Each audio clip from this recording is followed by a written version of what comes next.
Do you know what the Pence rule is, as in Vice President Mike Pence? If you don't know, we'll talk about it on the program. Also, straight ahead, my interview with Mary Travis. She is the wife of country star Randy Travis, as they reflect on Bush 41's death and his legacy. D.C. bureaucrats are trying to make parents get a license to let their children play together.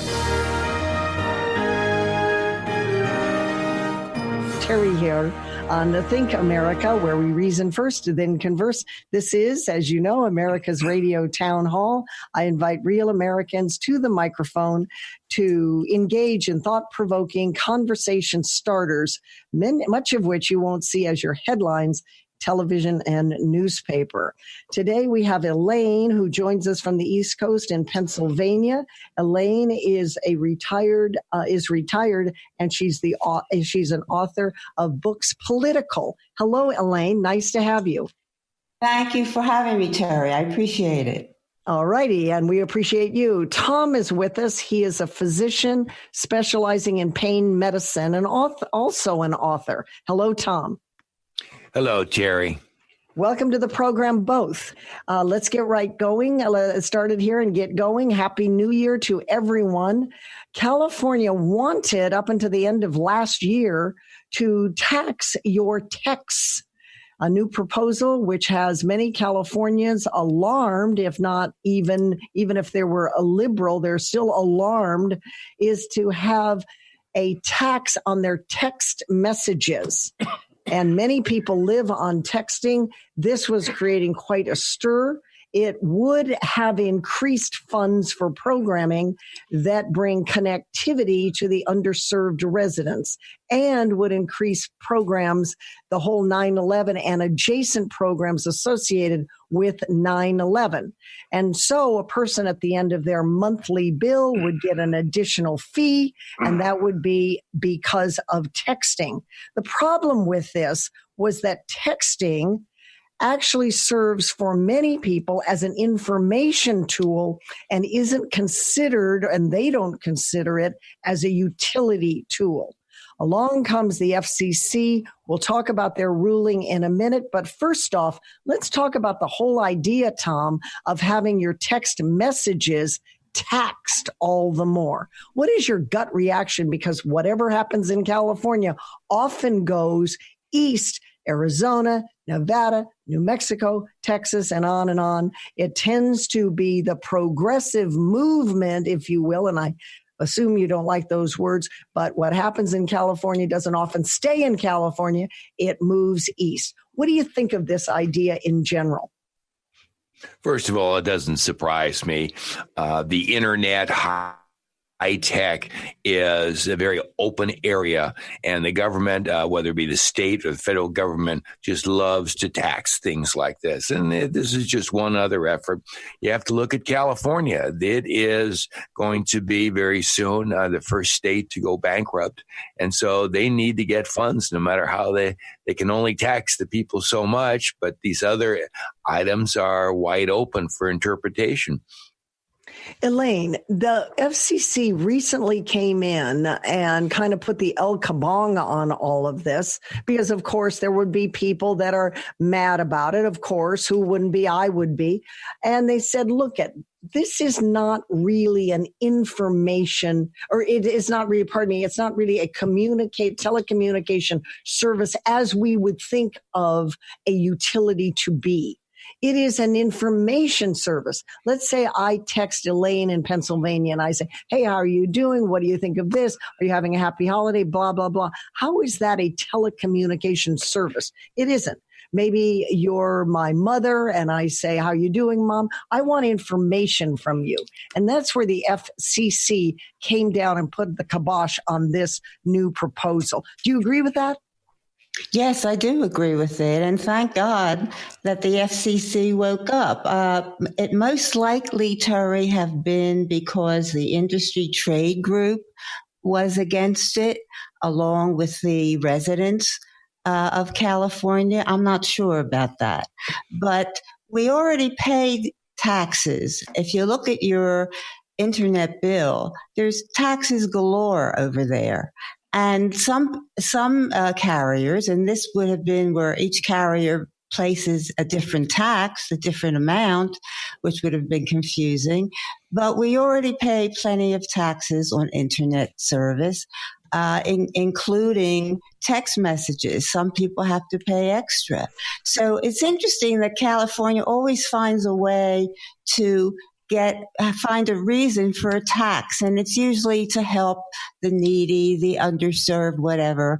And they did this as well. And who knows? Well, they do couch it in certain ways. 9/11 was put out there in this proposal. And isn't it important that we all have 9/11 services? And yes, it is. And Amber alerts and senior citizen alerts with the silver alerts and all of these alerts, right? And if you could be in a movie theater and everybody's supposed to have their cell phones off, and yet when we get an alert, there must be 15, 20, 25 that always go on.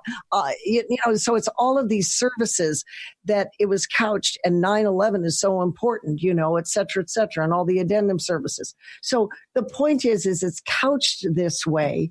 And then the other thing that I thought was kind of sneaky, Tom, was that they billed Californians, or the idea was to bill them with one flat fee.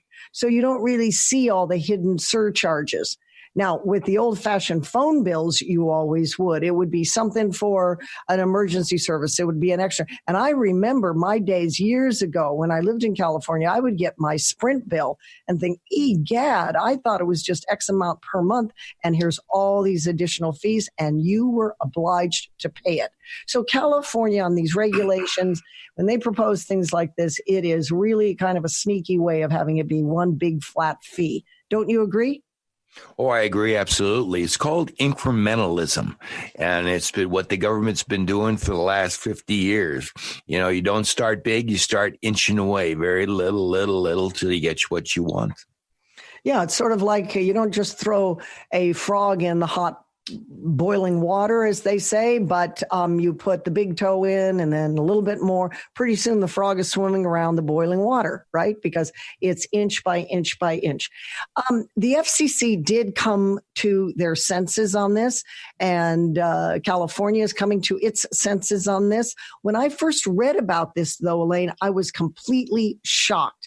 And you've got to be kidding. First of all, how can you figure out how many texts there are in the state of California, generated from the state of California? If somebody texts me and I text back across state lines, right, are they going to tax me too because I'm texting to a friend in, LA or in San Francisco? How do you find that all out? How do you do all of that? Because I'm participating in it. Or is it just a tax between Californians? It was a nightmare just to even read about this. I thought my head is going to pop. I'm just, who can even regulate this? And yet, where there's money to be found, they would find a way. Yes, that's true. And California is like that. I do believe that each carrier would be putting on a different tax from what I remember. I'm not sure about that. Is that true, that it was up to the carrier to determine? Well, it would generate from the carrier, true. But then there was a question mark.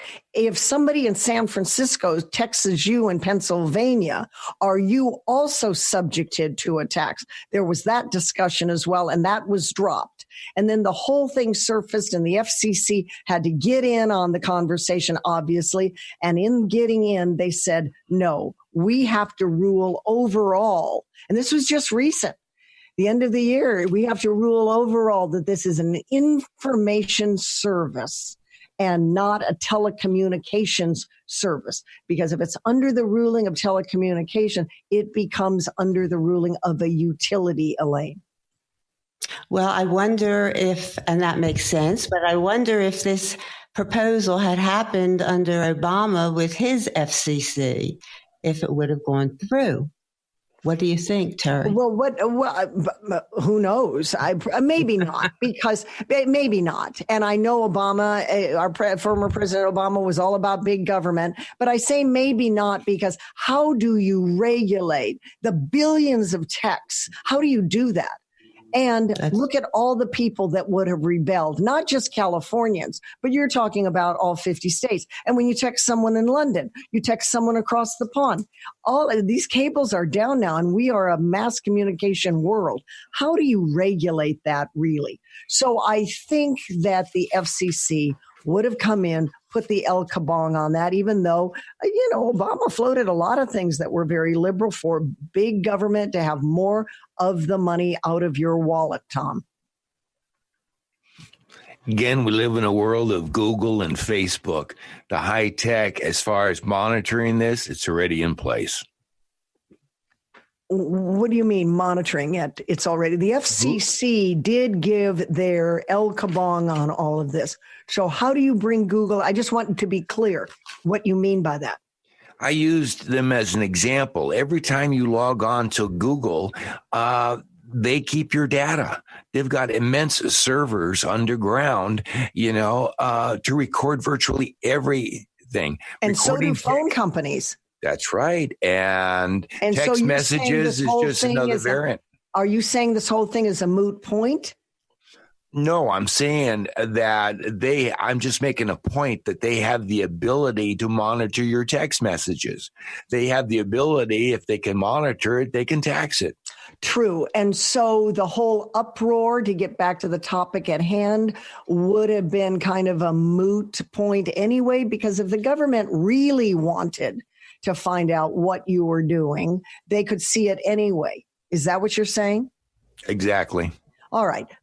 Now, that's true. I concede that. That is true. We all acknowledge that. But in terms of taxing you for what they already can see and observe, that you would say would be overreach. Correct, Tom? Well, I believe in limited government, so anything the government does is overreach as far as I'm concerned. Well, at least the FCC helped the people of California. Elaine, your final thoughts on this? Well, I'm very happy to hear that this tax didn't go through. The people in California certainly have enough taxes, and the rate of their taxation is tremendous. Jerry Brown just doesn't seem to care, or does the legislature. So I'm not surprised it was an attempt. I have a feeling they'll come back with something else because they need money. They did try $1.40 for every $20 of texting charges, and I'm glad that got the big El Kabong. But it had to take the FCC to do that. They would not let that ruling go through. I just think it would just have been a nightmare, and good for the people of California that now can continue their carefree texting for the foreseeable future, because yes, they paved the way for the mood for the rest of the nation. True, they do, as well as New York.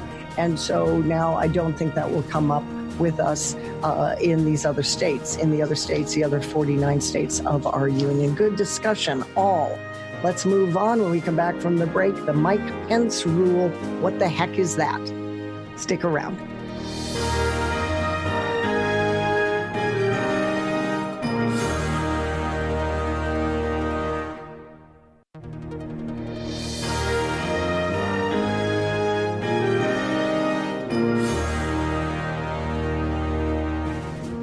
We're back on Think America. Vice President Mike Pence was mocked a while back over his ruling for himself, his own discipline of never being alone with a woman who is not his wife, not even for lunch.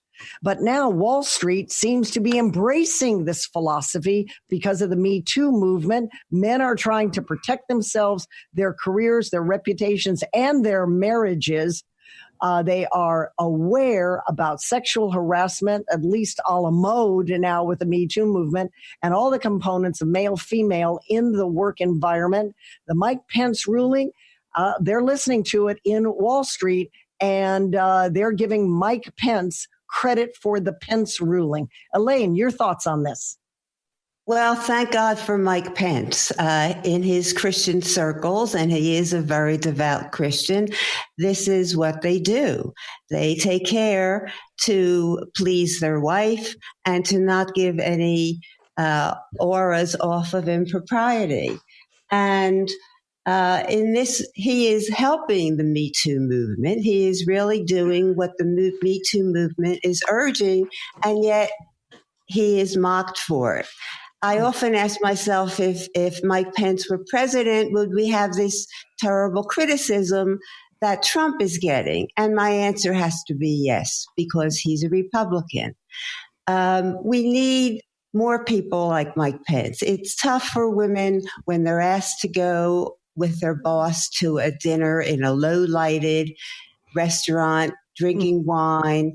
Now, at least, men are more aware of it, and Mike Pence has helped bring that awareness. So he should not be criticized at all. He should be applauded. With 30 Wall Street senior executives are suggesting that many of their people, including themselves, are spooked by the Me Too movement. They're struggling to cope. These would be men.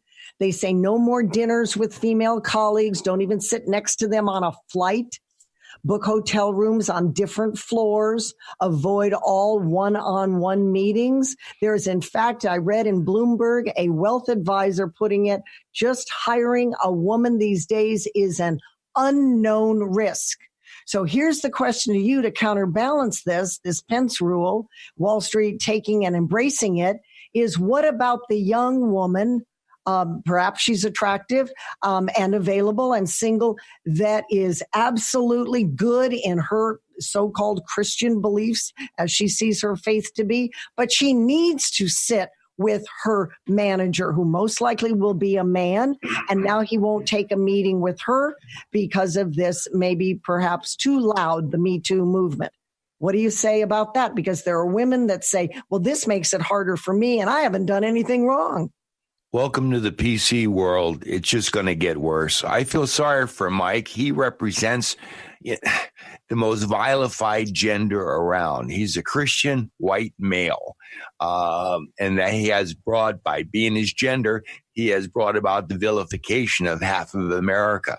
And what rules his modus is fear, as I mentioned before. Fear rules our nation, and it's incorporated now into our businesses and our churches and our government. These are not good times. Well, women are afraid too. If you're another woman that has a stellar record, you've done nothing wrong in the workplace, you wouldn't even think of flirting with a male that's in a cubby or an office down the road. But now men are so spooked by you and the woman effect, you are now they are biased against you in even taking a meeting, Tom. And I hear your sentiment. It is the PC culture, and you think it's going to get worse. It could get worse before it gets better. I would also add this, that this whole world of harassment is not defined. The very word harassment means repetitive behavior. But so often somebody will run to HR if somebody looks at you funny in the office. Well, that's not repetitive behavior. Or if somebody rubs their elbow up to you and all of a sudden he touched me or she touched me. That's not repetitive behavior. But we have this word sexual harassment and all of the behaviors that fall under it, Tom. It's a spectrum. So it's quite a mess, is it not? And for the women in those offices in Wall Street that have done nothing wrong themselves, the Me Too movement, while trying to sort of help them and to clear up these problems and to prosecute those that are at fault on the spectrum of doing very vile things to women, there are women that are caught up in all of this, and it's sort of boomeranging back against them.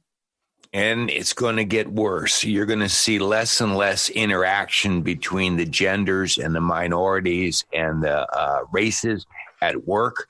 You're going to see more and more texting. The meetings are going to be via online situations.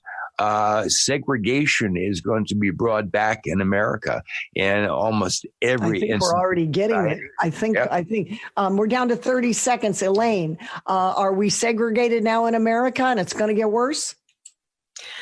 Well, we're not supposed to be segregated, and this is kind of a new thought to me. I hadn't thought of ourselves as a segregated community because of necessity, because of all these movements. But I'm hearing you say yes. I'm hearing you say yes, that we probably would be, correct? Yes, correct. All right, we got a break there for our interview, so stand by, Terry Stalkers. We'll be right back. We'll be interviewing Mary Travis and Randy Travis, who is standing by as well as they remember President Bush 41.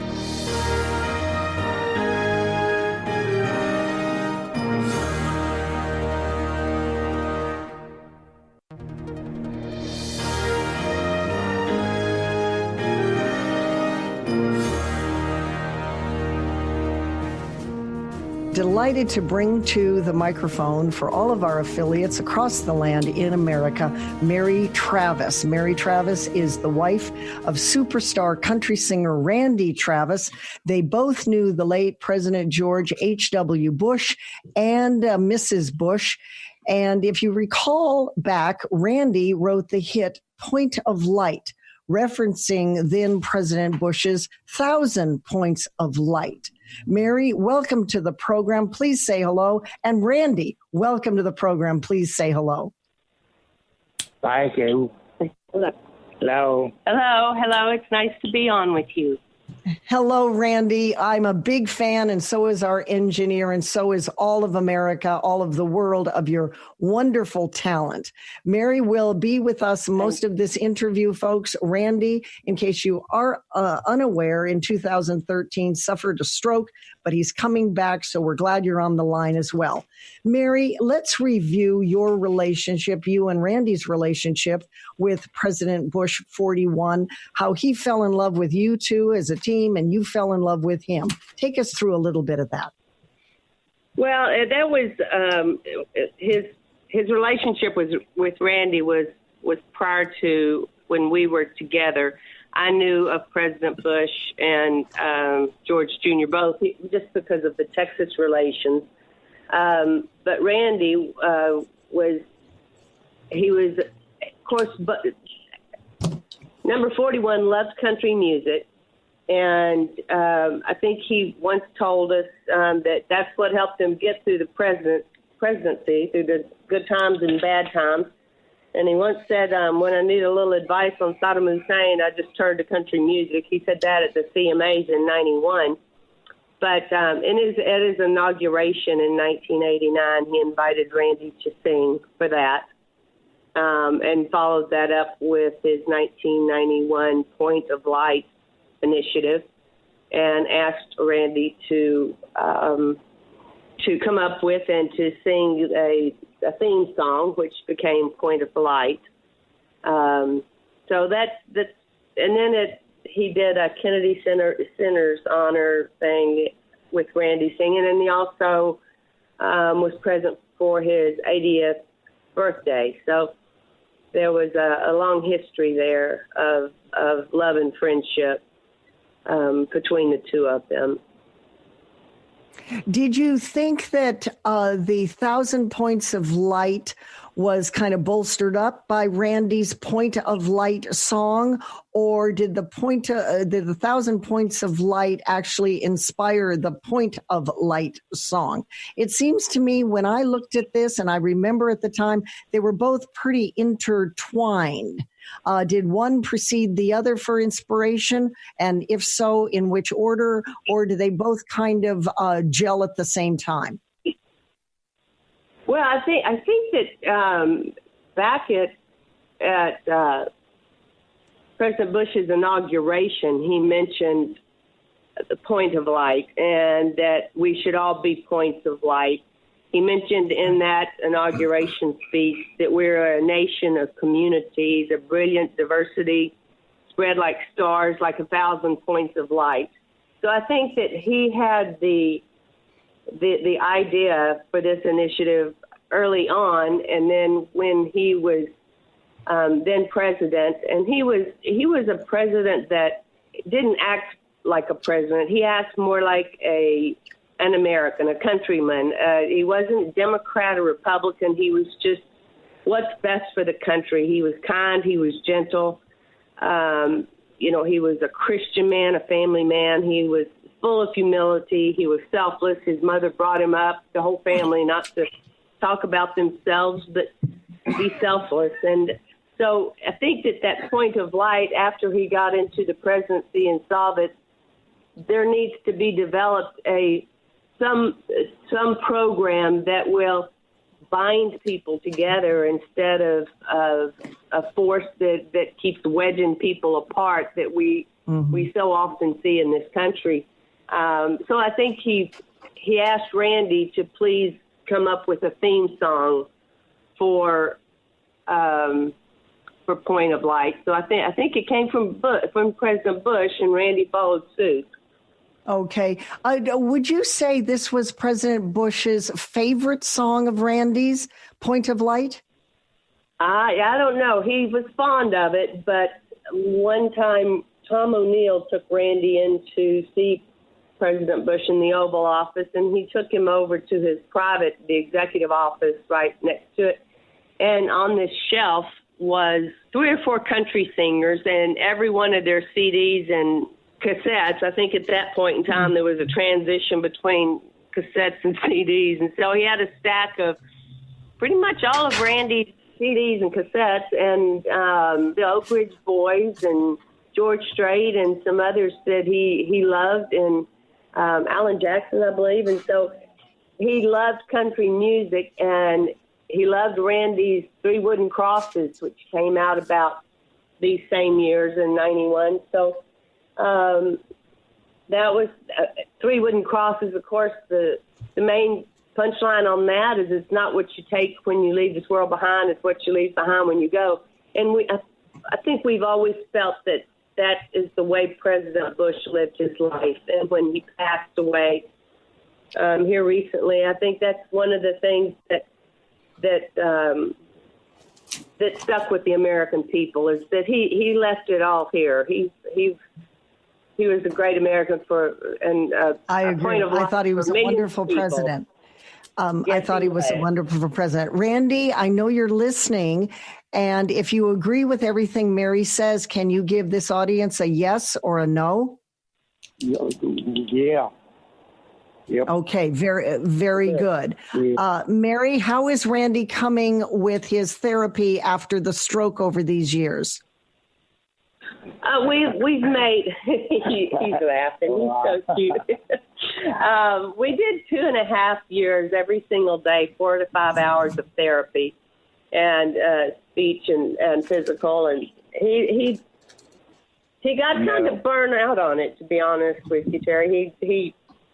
He got to the point where he kind of dug his heels in the ground every time I tried to get him in the car to go to therapy. So we work on it at home, and he every day there's some little thing that shows improvement, and we will take every little thing, and they're huge to us. We don't take any of it for granted at all. So he's got a smile on his face every morning, and he encourages me and anybody he comes in touch with. I've told him so often, I said, if you can walk in a room and create the kind of positive energy that you do just by your mere presence, I said, then that's a life well lived. And he's left his mark, and he keeps leaving it. So, Randy, do you want to comment on anything about your recovery that Mary has touched on?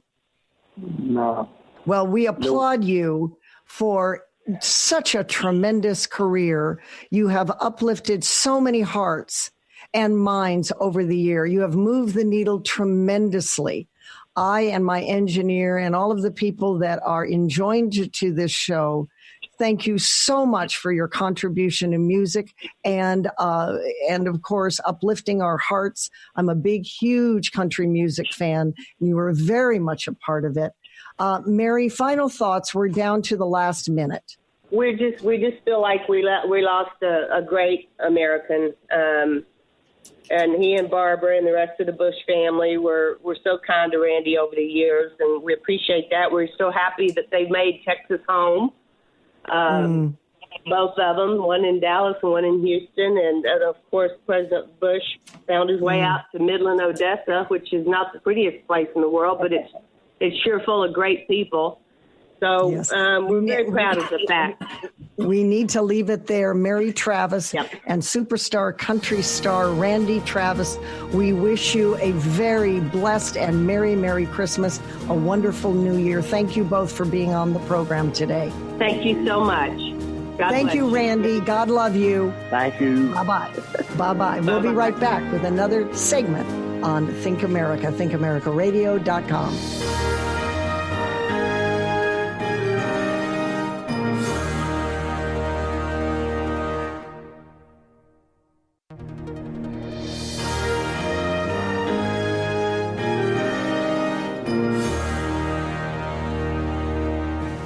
Welcome back to Think America. You can find me at Terry Talk Radio on Facebook. You can also find my Twitter feed. Find us at thinkamericaradio.com to subscribe to our podcast.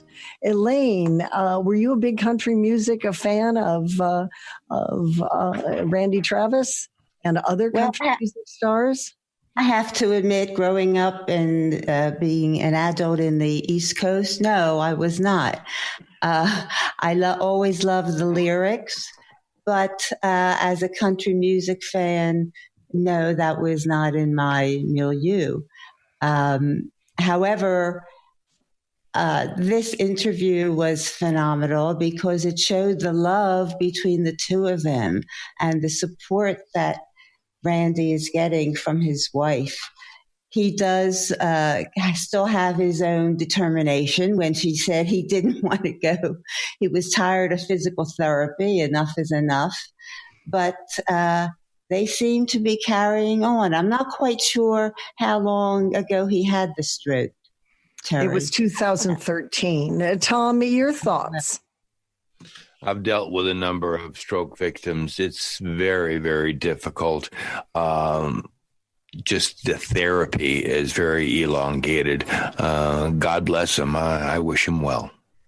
All right, let's move on. Apparently in Washington, D.C., there are bureaucrats, hold your breath on this, trying to make parents get a license to let their kids play together. Okay, now you can exhale. What a story this is. Parents fill out emergency forms and other necessary paperwork for children to play together in a play date setting.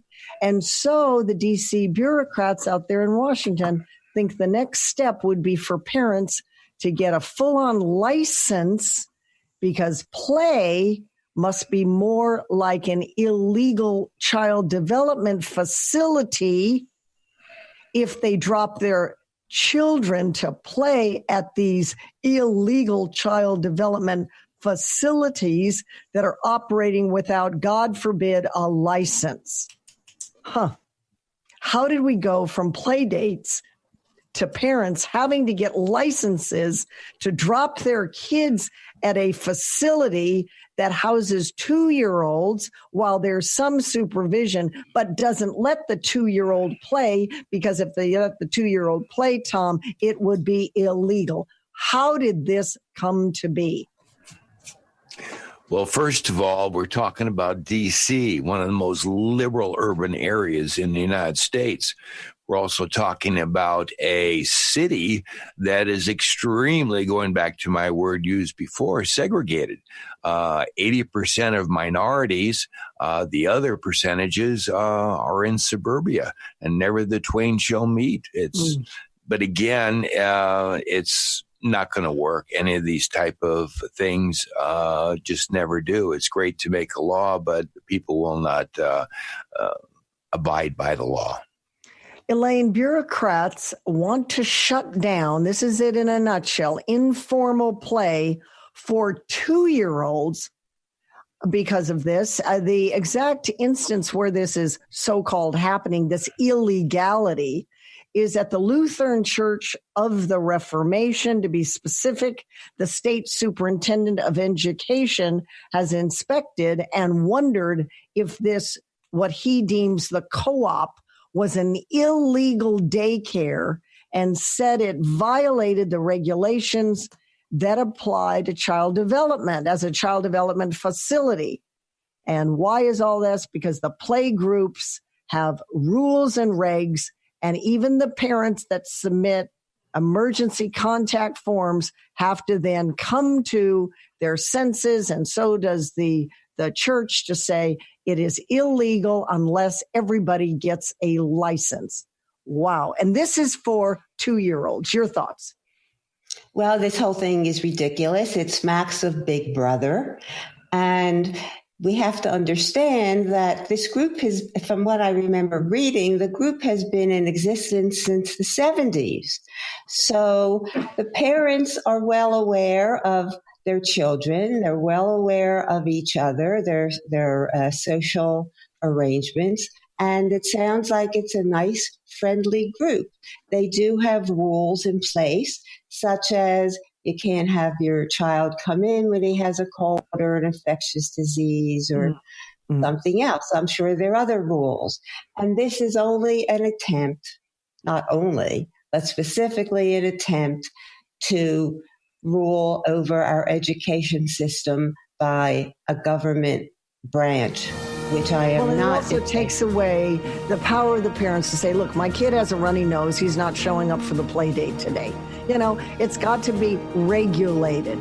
We'll hear what Megan Porth has to say about this. She'll be with us shortly on Think America. I'm Terry. Hold on, Terry's Talkers. We'll get another voice in on it. Stick around.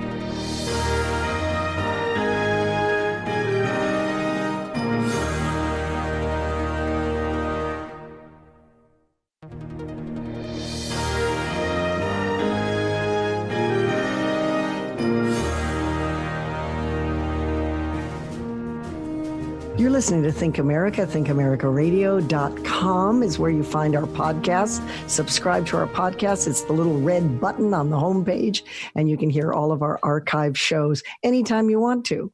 Megan joins us. Megan Porth, as you know, is a sponsor and contributor to the show. She's an attorney in contract law. She's the founder and owner of YourContractShop.com, a virtual law firm providing real results. Megan, you probably heard the previous segment when we were talking about bureaucrats in D.C. trying to make parents get a license to get their children or when their children play together. And we're talking 2-year-olds here.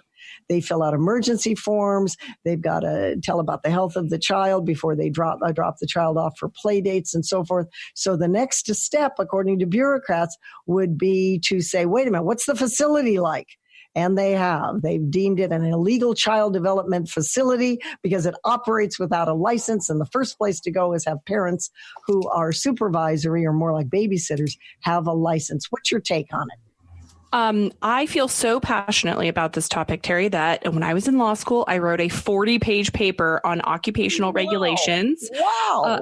No, not many people read it, I'll be honest with you, but because it's not, I think it's not a sexy subject, but this is kind of that slippery slope issue that I always discuss regarding regulation, the nanny state.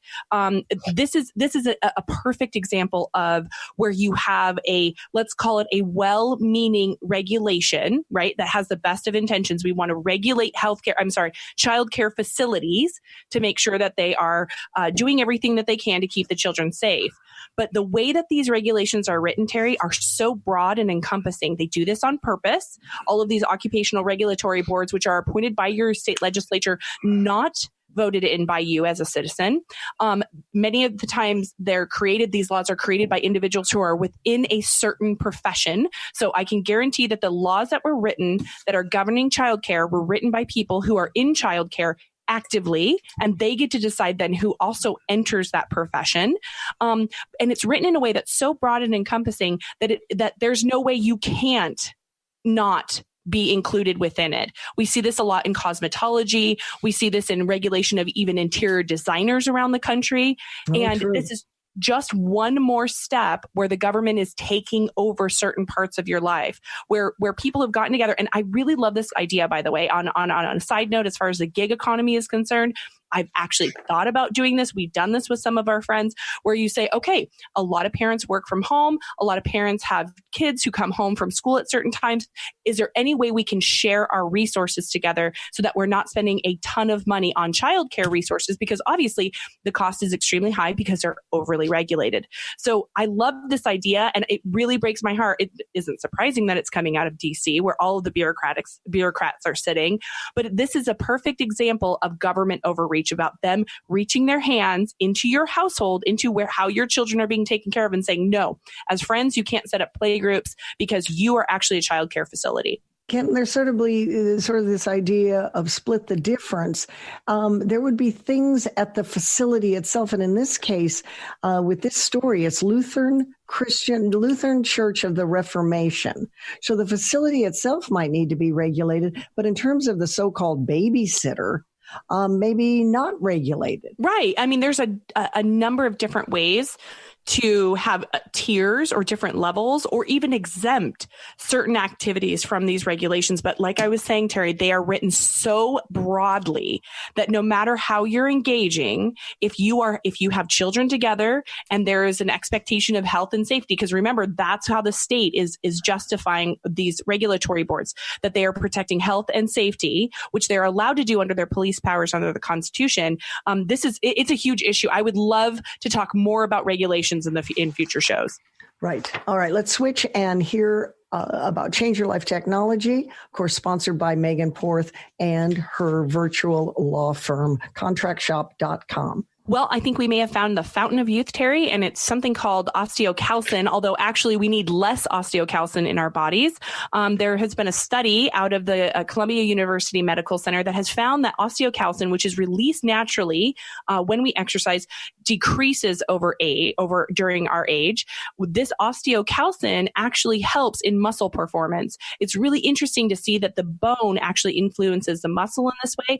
And through studies with some of the mice that they're using, they're actually seeing that maybe they could increase some of the healthy counterparts and some of the healthy responses by 20 to 30% by increasing osteocalcin in a mice body, but not in a human yet, not yet.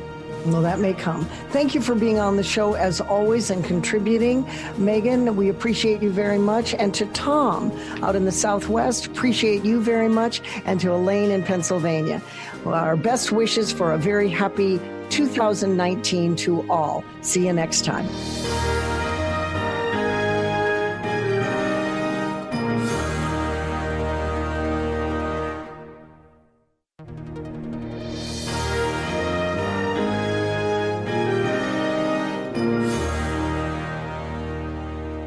Does America need a one-stop portal to report hate crimes? We'll talk about it on the program.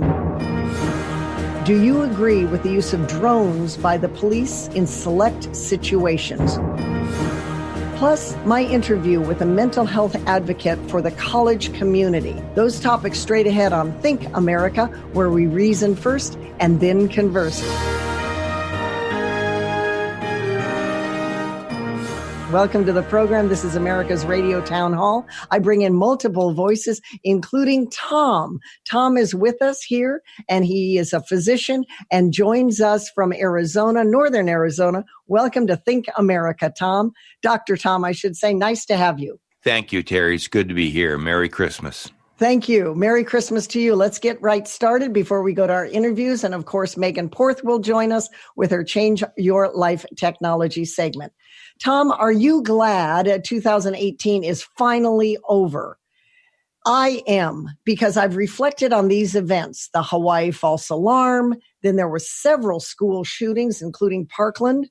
There was the bomb explosions in Austin, Texas, the scandal with Cambridge Analytica, the suicides of Kate Spade and Anthony Bourdain. Those were extremely tragic, and they came back to back. Then there was the Annapolis newspaper massacre, the murder of Molly Tibbetts over the border and an illegal alien that murdered her, Bill Cosby's conviction, the entrance all year long, and the storm called Stormy Daniels, plus her attorney. We had Pennsylvania priests and that scandal, 300 of them that were now known to the world.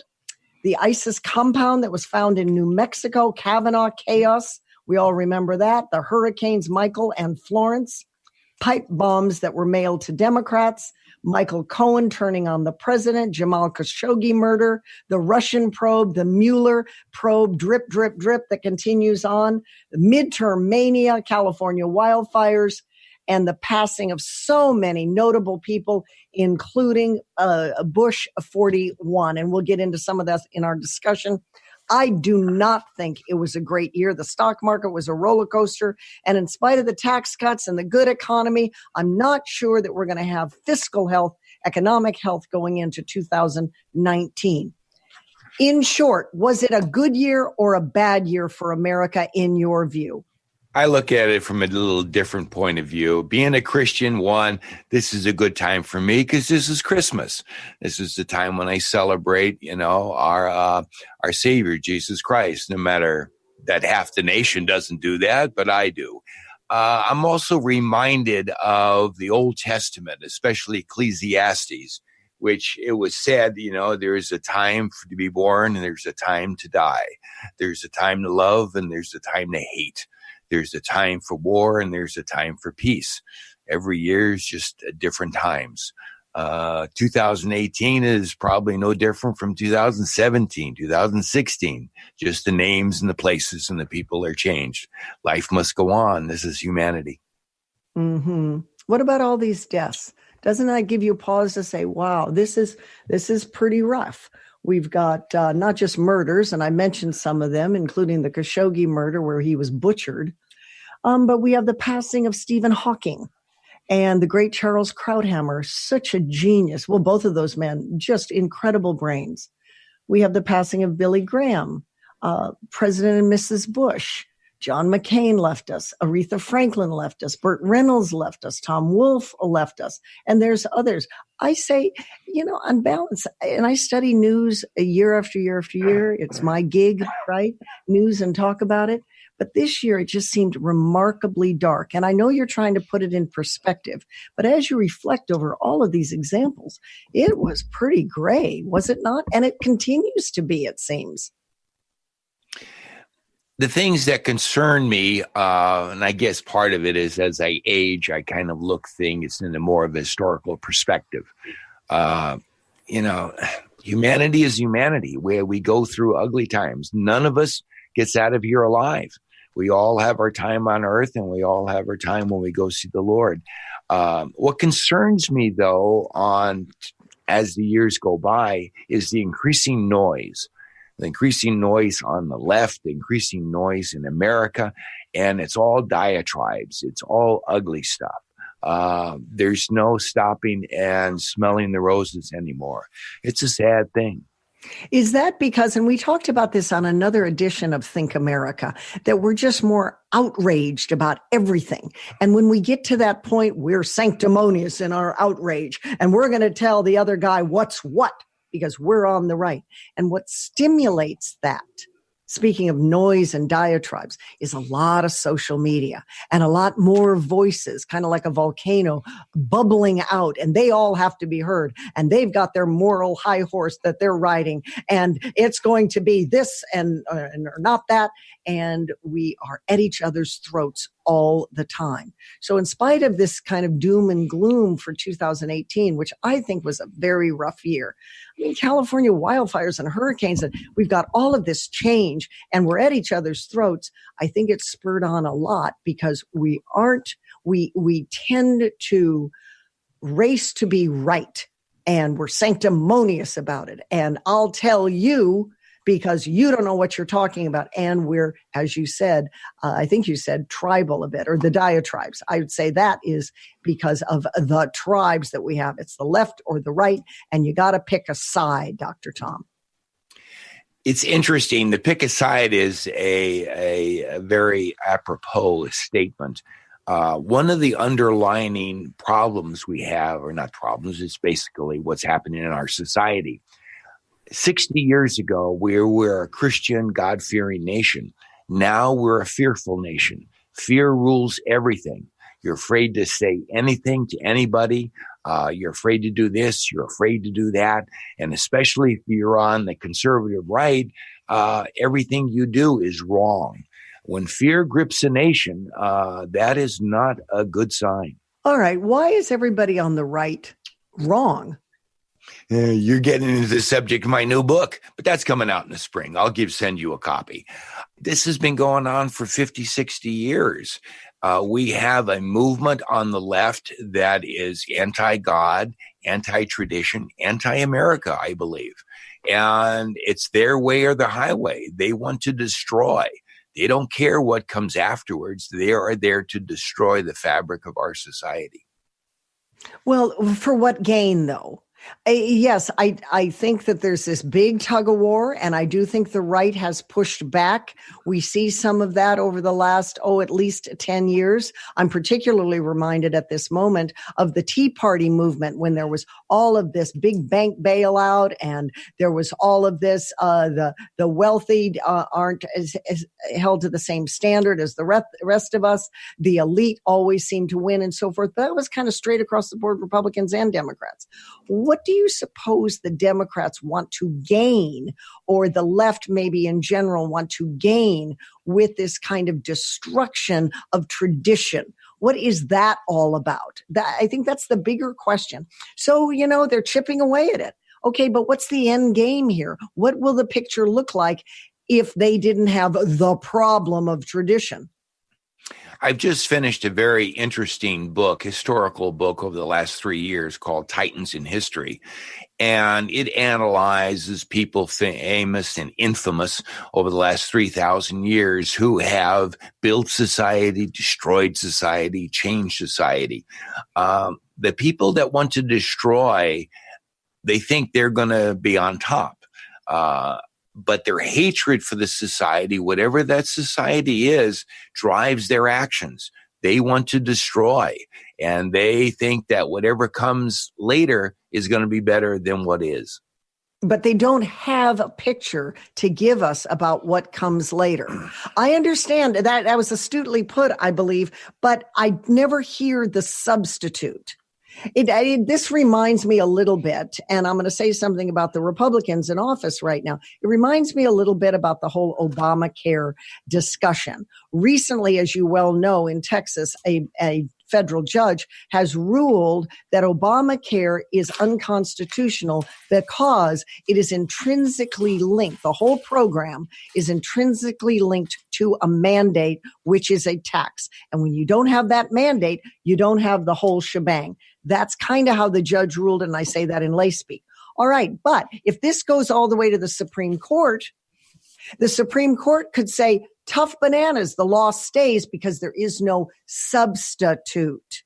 Same thing I would say to those on the left. What is your substitute if traditional values, traditional ways of life in America is thrown out? You're throwing the baby out with the bathwater. You chip away at this all the time.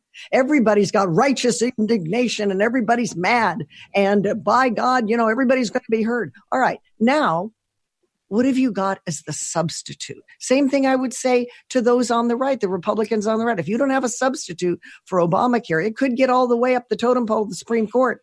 But the Supremes will say it stays because there is no substitute. So what do you think the left, Tom, wants as a substitute once they've chipped away? It's an interesting way to look at it, but looking back at history, look at the Russian Revolution, look at the French Revolution. They didn't know what was coming on. They wanted to destroy what was, and they were content to play the game and see what happens after that.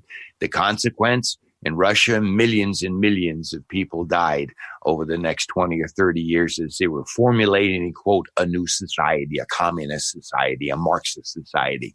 Look what happened in the French Revolution. Virtually all the intelligentsia went to the guillotine. These people that want to destroy, that's their operative word, destruction. They don't care what comes in because they figure they're going to be in charge. I think they care, but they haven't thought it through as to what are we going to get. It takes years, decades, centuries to build things. And as far as the French Revolution, from my history books, they wanted liberty and they wanted individual liberty. So yes, many went to the guillotine for sure. The question is, did they get it to the extent that they suffered and died for it? And here in America, yes, we did, and we did get it if we can still hold steadfast to our backbone, our the glue, which is our Constitution and its wonderful amendments to it. But it seems like, why would you throw out these principal founding documents of liberty for what? This is the question that I think is begged every single time by those who are on the traditional value side, on the right, who are conservatives, say, why are you chipping away at what we already know works? We're down to about a minute. I'll give you, Tom, the final thought. It is very dangerous when confronting people of totally opposite viewpoints to many times think pragmatically and rationally, because their side does not. Their side is ruled by emotion. Whatever you try to counter as an argument falls flat because they'll reject everything. So all you can do is fight for your beliefs and fight the bad guys. All right. I say it was not the best of times, but maybe next year will be. Straight ahead, does America need a one-stop portal to report hate crimes? We'll discuss going forward.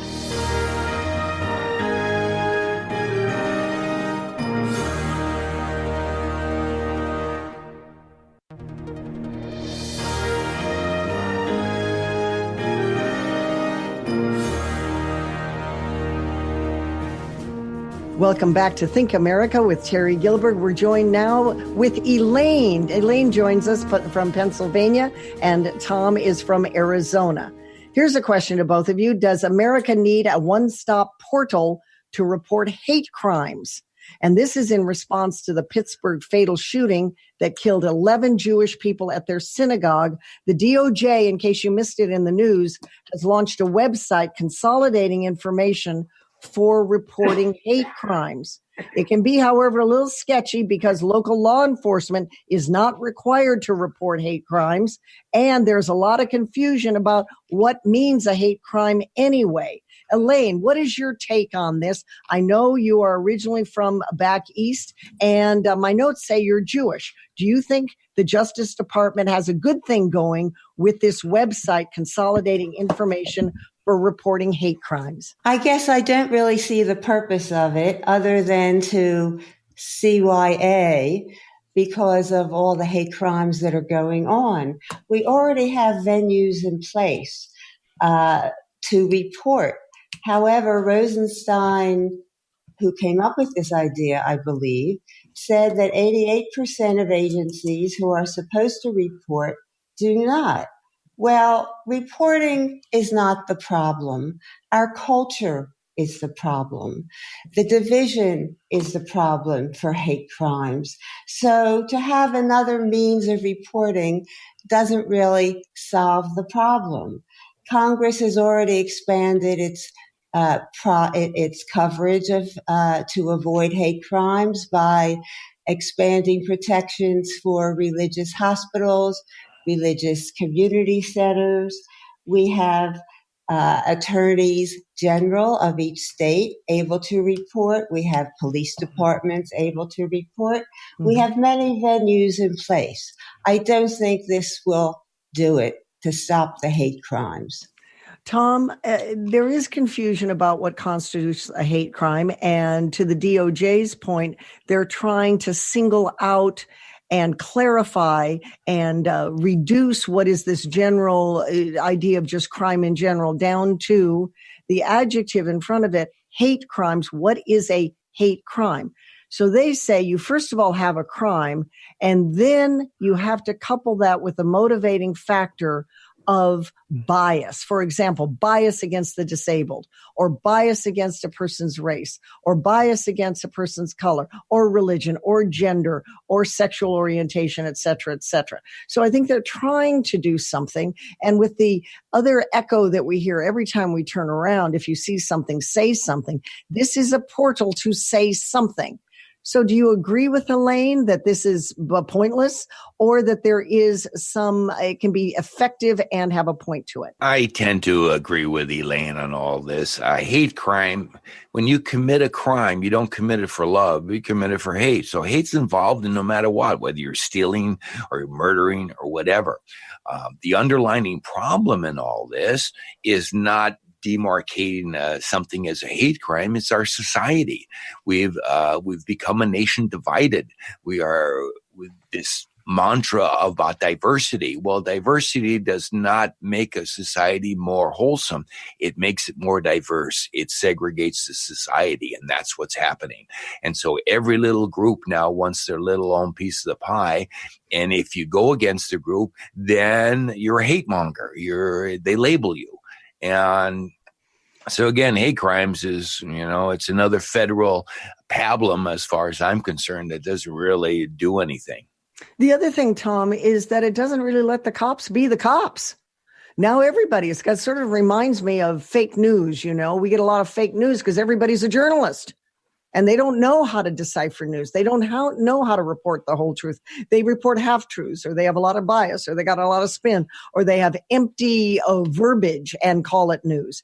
It's half baked. So when you sort of take cops out of the mix and not let cops be cops that discern what is really going on and investigate it, come up with a crime when it's a real crime. Let the cops be the investigators. Let them be on the hunt and on the trail. This kind of doesn't allow it. It sort of says, well, here you have a crime plus a motivating factor based on bias. So there you have a hate crime. So tell us about it. Well, that leapfrogs over your beat cops because they're not involved in that process, Tom. Yeah, unfortunately, you've hit on even a more larger issue in the fact that our cops are now forced to be PC in all these urban areas. And unfortunately, that wasn't the role of our police. They're there to keep the peace. They're there to make a safe society. When they have to be PC, when they have to not do their job, you don't have effectiveness of keeping people safe. And as I mentioned before, fear rules our society now. And it's in every fabric of our society, from the workplace to our normal environment, to government. Everything is ruled by fear. People are scared now. It's not nice. Elaine, last take. We've got 30 seconds. I think the fear aspect that Tom was referring to is really important. We do all live in fear, but that fear can be used to initiate our personal responsibility. If we are part of a group, we have to be aware that there are people out there who hate us. We have to learn to protect ourselves, whether it's carrying your gun or just being alert when you're in crowds, or just being alert when you get a nasty email. So let's leave it there then. We need to wrap this segment. Elaine and Tom, Think America, reason first, then converse. Find us at our podcast, thinkamericaradio.com.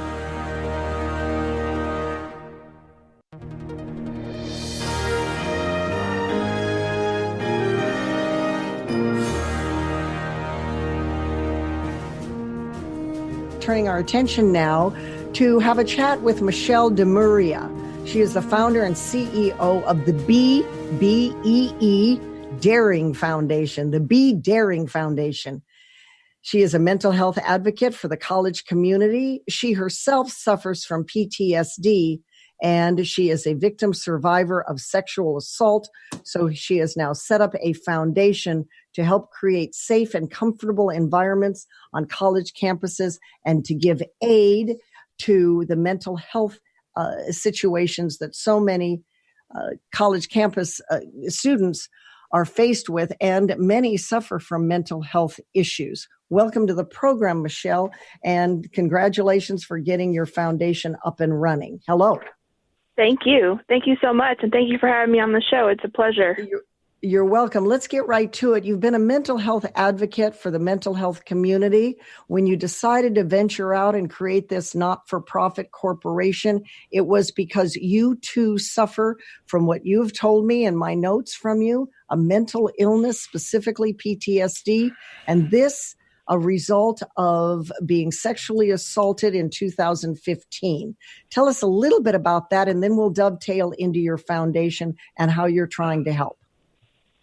Well, when it happened in 2015, I was one of those people that buried it for the longest time. And as I started to get the flashbacks back, I eventually went to see a counselor. And in 2017, when I was diagnosed with PTSD, I began to self-disclose to my friends that I had PTSD, and a lot of them were afraid to be around me, and I lost a lot of people. And it was in that moment that I realized that I need to do more than just being a mental health advocate. I knew that I needed to venture out and create my foundation to help those and to let them know that they're not alone.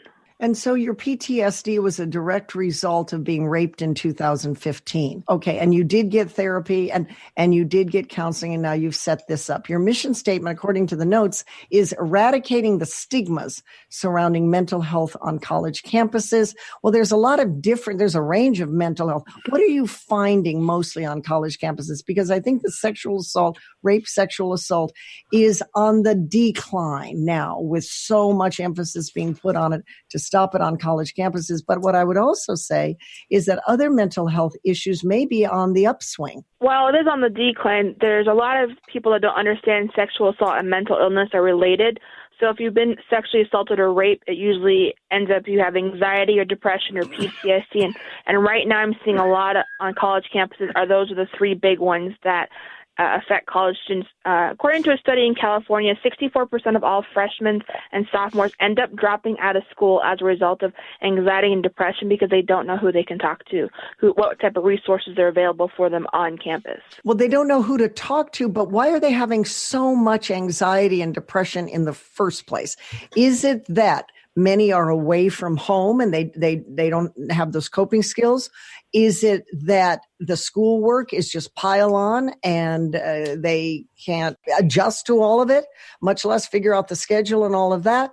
Is it other things? Is it boyfriend, girlfriend relationship? Why so much? It's a little bit of everything, If you're coming from a different state to Arizona and you're going to, let's say Arizona State University, it's a big campus, and you're away from your parents, you're away from your surroundings, and you get these classes with 300 students, and you get this workload where you're looking at 30 to 40 hours of studying every week, and you're focusing on trying to make a good impression, and you're looking to see what clubs to get involved with, and then you've got midterms and finals, and you have all this anxiety, and you don't know how to cope with it, how to deal with it. And so your first thought is, I'm just going to drop out of school, not realizing there's so many opportunities and so many resources and people available both on and off campus ready and willing to help.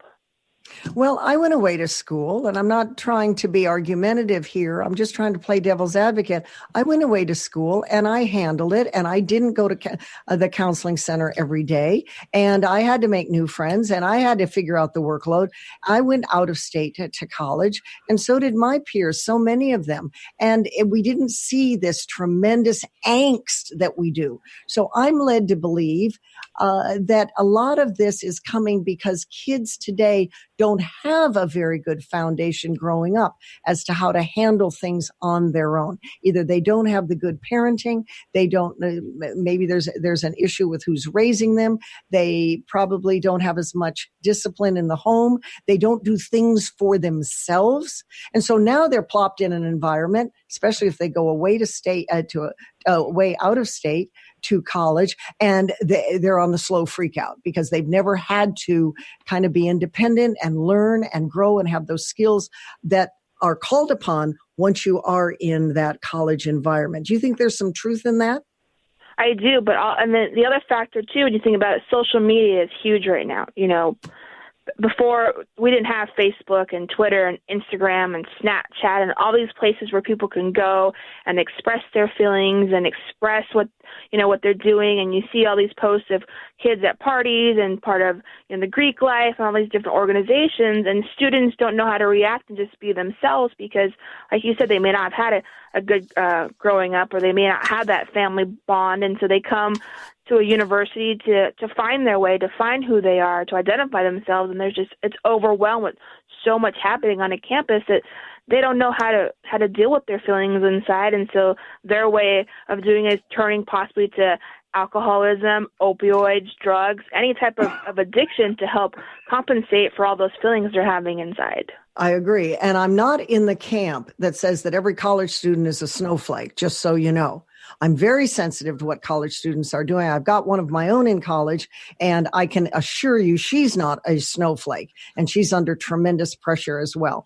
Let's talk about your foundation, and let's talk about how the foundation helps with anxiety and depression and sexual assault and everything else that you're there to help for, because you're doing good work on college campuses, and we want to hear about the foundation and that good work. So I do a lot of events on campuses. This year I had my Pave the Way Mental Health Summit back in October, and we partnered with ASU, Arizona State University Fitness Center at the Tempe campus. We got to use their facilities. We had over 50 organizations come out, bringing a variety of resources. I had some phenomenal guest speakers come out and talk, and this coming year in 2019, I'm partnering up with Rodney LaVore Jr. and his nonprofit called Warriors of Purpose, and we're launching our Turning Pain into Purpose campaign. And the purpose of this campaign is to help you turn your pain into purpose. And so we are having about 12 different events throughout the year next year, along with offering free mental health first aid training to those interested in being certified. And our goal is to reduce those stigmas around sexual assault, anxiety, depression, PTSD, bipolar, schizophrenia, through talking with peer support groups. We're going to have peer support groups on hand. We're going to have different organizations come out that talk about wellness, mental health, eating better, how to get over addictions. We even have a software tech company coming out who provides a credit card for people that have addictions, and you actually are limited to what you can use that card for. For example, your mom can limit you to only going to Target to only buy groceries during the times of 9 a.m. to 6 p.m. And so it's a great way to help those people not fall backwards into their addictions. I love your passion. I love the purpose, and you're really covering a lot of ground. What's your favorite area to help? Well, my favorite area, I have to be biased, is sexual assault and PTSD because, as a woman of my age, being in my 30s and being raped, and then going back to school on top of it, it was a rough journey for me. I mean, there was a lot of times I put a mask on it at school that everything was fine, that I was okay. I was excited to be at the events.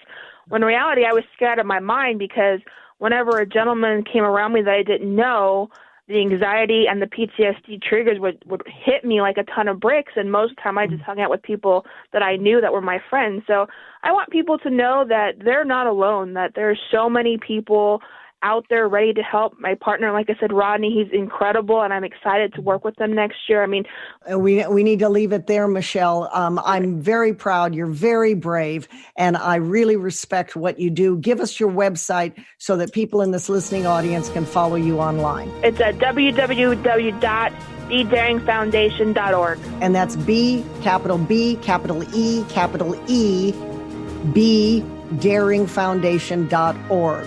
Thank you, Michelle DiMuria, and good luck to you. All the best. Season's greetings. Merry Christmas. Thank you.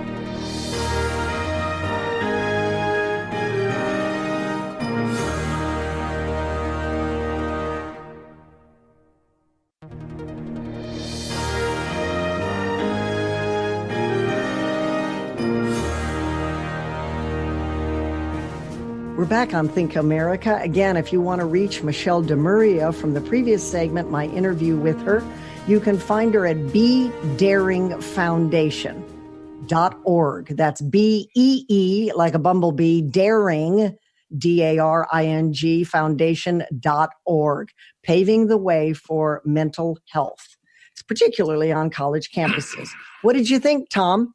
I have my own thoughts as far as PTSD being a doctor, but that's doesn't belong here. Elaine, what were your thoughts? Similar to yours, that you went away to college, you left your parents probably for the first time, and you coped. I did the same, and all my friends did the same. And what came to mind was helicopter moms. And many of these kids were raised by helicopter moms. I see it close in my own family, where the kid has to lean on the parent for everything. They are overindulged. That's how I see all this happening. And then they get away to college and they can't cope. And I don't think that was the case 30, 40 years ago. I think it's a relatively new phenomenon. But as I said in the previous segment, I don't think every child out there, and they are children in a lot of respects, when they're 17 and 18 and they go to college, should be deemed snowflakes and ridiculed. I think that's wrong as well. Let's move on. There's no question that if a gunshot goes off in your neighborhood, you're going to call the cops. That's pretty much a given. Let's say they send you an unmanned aerial vehicle to the area to get a visual fix on the situation before they send in officers. That seems logical. That seems sensible. And the way that technology can be used for good purposes and effective. Would you object to that? Most people would say, well, no. If you're an LA citizen, you would have to comply and you have no voice.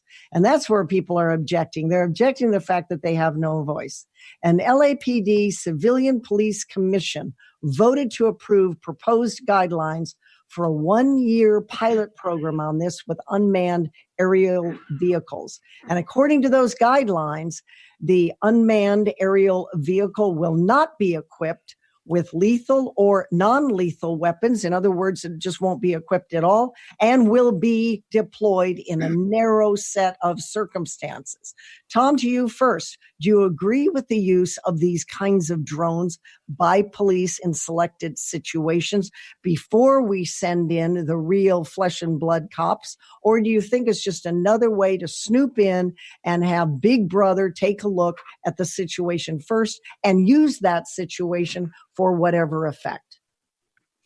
I had to get a little chuckle about this because there was a movie about 30 years ago with Kurt Russell. It was called Escape from L.A., and it was very prophetic because everything we're talking about here is what they did. L.A. by that time was a future deal. L.A. had segregated into various armed camps, and they had their drones, and they had the police helicopters and everything. This is 1984. I mean, we're going crazy. What do you mean crazy? LA is very much a segregated city now. You have the high end, the Hollywood types, and you have various segments of LA that you do not go in unless you're the right religion or you're the right minority. English is not spoken in many aspects of LA. LA is getting to be an armed camp. Elaine, do you agree with all that? I really don't know the dynamics of LA other than I do remember the Watts riot. But when I first read this, I thought, well, these drones would be useful in certain narrow situations. One being to find a hiker who is lost. Because really, as it's set up, it's purely for information purposes. It can also be used, I think, in hostage situations. So the problem that I see is the outrage from the LA community. There is a deep distrust of, and this probably goes along with what Tom was saying, there is a deep distrust among the population for the police. And so they are up in arms about it. They were not told properly when the meetings were going to be held, the locations. So that didn't set them off on the right path to accept this. I see a big problem in LA, period, because of the trust problem. Mm-hmm. And good point. Good point. There is a huge trust problem, and so now you've got these non-lethal weapons over them and the police, and most people in LA look at this as double trouble. We'll hear what Megan Porth has to say when we return from the break. You're listening to Think America, Reason First, then Converse. Find us on our website. Be right back.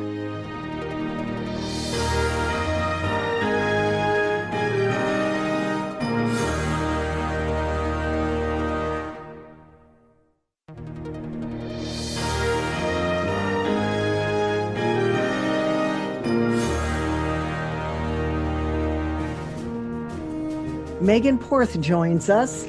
You know Megan, she's a contributor to this program, Think America. and she's also an attorney working in contract law. She has founded and she owns yourcontractshop.com, a virtual law firm providing real results. Megan, you probably heard the previous segment. We've been talking about how if a gunshot goes off in your neighborhood, you're going to call the cops. But if an unmanned aerial vehicle goes over, you might not like that. And yet that vehicle is trying to survey what's going on with a potential crime or a crime that has just been committed before sending in the case in Los Angeles, the LAPD. Is this a step, though, of using drones in violation of Fourth Amendment rights? Is it just a secret way for the government to snoop on the personal lives of citizens? Or is it an effective tool that can really help police and quickly get information to them so a crime can either be prevented if it is in the action of committing a crime, if they're in that limbo period, and police can get there even quicker because the information goes really fast to the police, or to prevent crime altogether, or to catch the bad guys once the crime has been committed? How do you see it?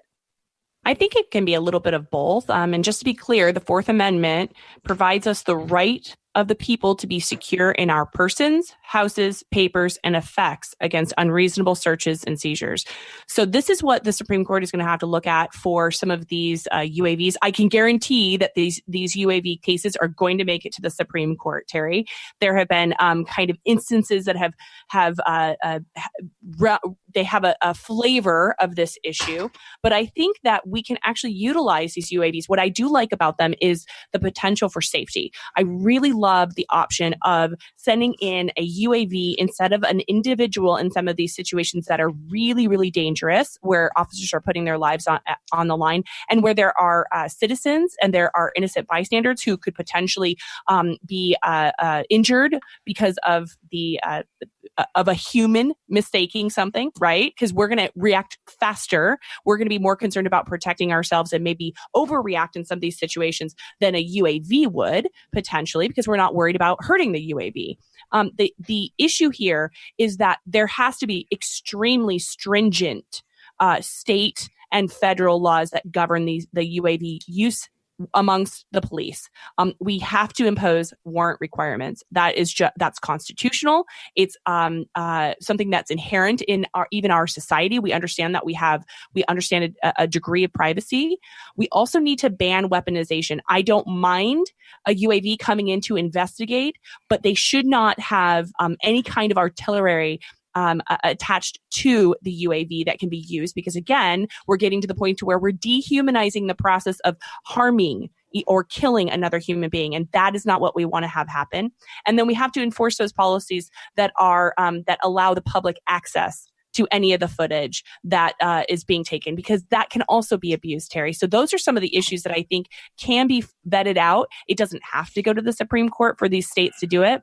But the problem is that I'm seeing is that the technology and the contracts that are being used by the police aren't being vetted through the legislature first. They're just using some of these technologies, and they aren't actually. And that's a very, very astute point, and a very astute point. And in particular, in Los Angeles, this is what people are up in arms about, because they're looking at it as a double trouble. They're looking at it as, well, first of all, we don't trust the police. And secondly, now we've got this drone overhead. Anyway, it'll be interesting how this all plays out, especially in LA, because it's a go in LA. Right. Megan, what have you got in Change Your Life Technology as we button up another edition of the program? Well, I don't know if you knew this, Terry, but we will have about 3 billion people on this planet by 2050, which means that we're going to have to feed about 50% more people than we are now. And ironically, we actually have enough food, but about 20 billion pounds of produce goes to waste because it's not pretty enough, because we don't like the way that it works. So of course, we're going to see the free market respond. We have Full Harvest, which is which is a startup, and their goal is to work with business-to-business platforms that connect some of these large farms to food businesses to sell some of the, let's call it ugly produce that's perfectly fine. It's just not as pretty, and maybe it can be cooked up and you wouldn't even know that you're eating ugly produce. So I look forward to seeing what full harvest is going to do. Okay, very good. And then things don't go to waste. And I don't care if it's ugly. I have all kinds of vegetables in my soup, and they become soup. And they're not ugly, and they're not vegetables either. They just taste good. Thank you, Megan, very much. Thank you to Tom for joining in on the program, and to Elaine out there in Pennsylvania and Philly. We appreciate you as well. This is another edition of Think America. Happy holidays, happy New Year from all of us here at Think America. Find us online, thinkamericaradio.com.